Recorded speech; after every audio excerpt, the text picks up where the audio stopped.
سلام، حالتون چطوره؟ امروز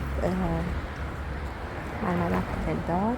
بعد دوست داشتم تجربه‌ای که ازش داشتم باهاتون به اشتراک بذارم. سعی کردم جاهایی که برام جالب بود برای اولین بار به چشم اومد و برای شما هم بذارم که اگه خواستین یه زمانی به یزد سفر کنین و توی انتخاب هتل داشتین فکر میکردین و از طرفی دوست داشتین توی یک فضای سنتی باشین، شاید این هتل بتونه یکی از آپشن ها و انتخاباتون باشه. این هتل از 3 طبقه تشکیل شده. طبقه اول یا همکف یا اندرونی میشه، طبقه دوم که اف میشه و طبقه سوم که پشت بومش میشه. سعی کردن توی همه حالتها اون حالت سنتی بودن رو حفظ کنن. همونجوری که این ویو رو داریم میبینین، رستوران، صبحانه و کافش توی همین حیاتشه و این هم طبقه افشه که اول من یه اتاق توی طبقه اف گرفتم و چون این هتل به کاشی‌های آبیش معروفه و من اتاقم کاشی‌های آبیش نمایان نبود، بعداً تغییرش دادم و بهتون میگم که کدوم اتاقاش کاشی‌هاش نمایانه و ویوی خیلی جالب تری داره. به نظرم ویوی اینم خیلی جالبه. اول یه اتاق 2 نفره بود که موقعی که شما پنجره رو کنار میزدین میتونستین حیات رو ببینین و خب این خیلی چیز قشنگی بود. چقدر خوشگله. تو رو خدا نگاه کن. وای ماما خیلی نازه، همه چیز. حتی نگاه کن او خیلی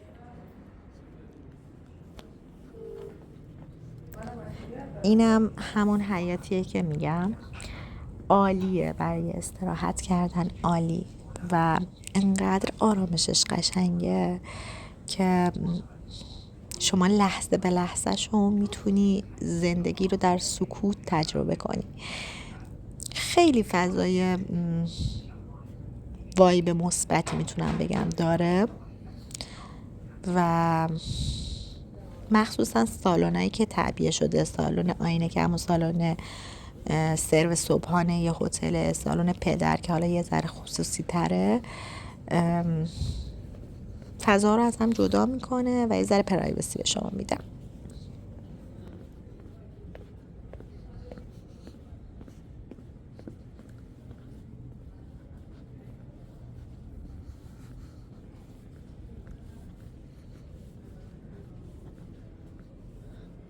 یه موردی رو در مورد صبحونه هتل باید بگم که خب من چون هتل‌های متفاوتی رفتم، نسبت به هتل صفایه و سیب و نار اینجا صبحانش آنچنان لاکچری و وسیع نیست، چون صبحانه های خیلی خیلی مجلل تری هم توی هتل های دیگه یزد شما میتونی داشته باشید.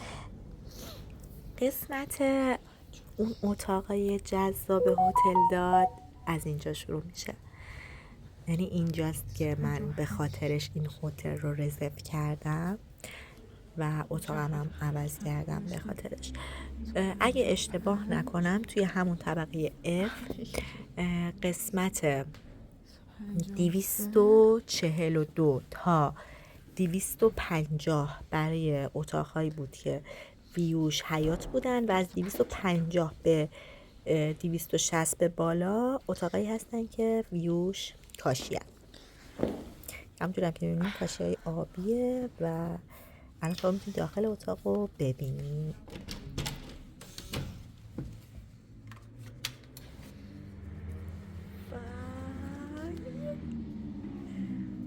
شما ببین آخه اتاق، خدای من خدای من وای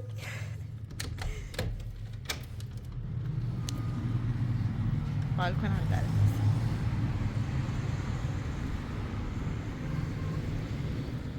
یه چیزی هم که بود در مورد اسم هتل چندین بار دوستام از من سوال پرسیدن که چرا هتل داد، چرا اینقدر اسمش یه ذره عجیبه.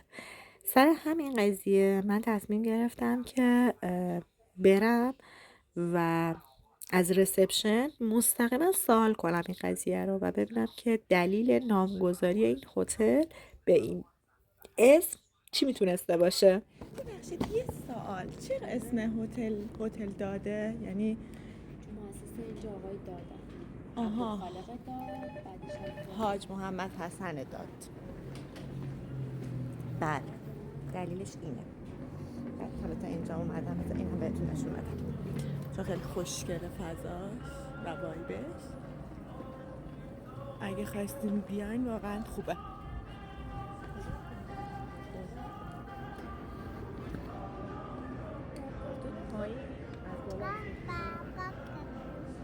بله شما.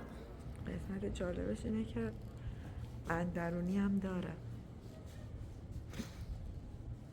چقدر قشنگ.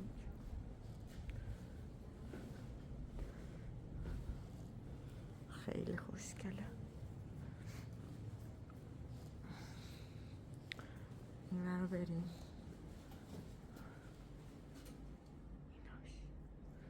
اتاقش به این شکله. این هم بالاست. فقط که پیدا کنم اون چیزی که میخوام. که بعد اینجاست سالن پدر.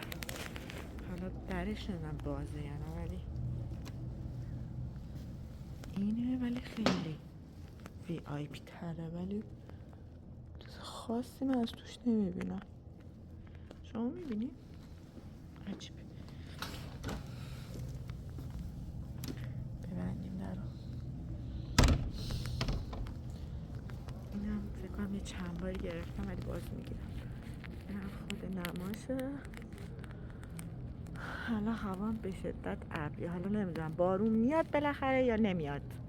بیا دیگه بارون رو شنگه تو بشینی ریلکس کنی فقط. به خدا یه اندرونی دیگهش و یه قسمت خیلی خیلی جالب داره که من دوستش دارم، اونم اینجاشه. اینجا یعنی خیلی پرایوسی داره. مثلا اینجا خود بیای بشینی کتاب بخونی، اصلا هیچ کاری نکنی، فقط بیای. حالا هواش خوبه، میارزه واقعا به نظرم.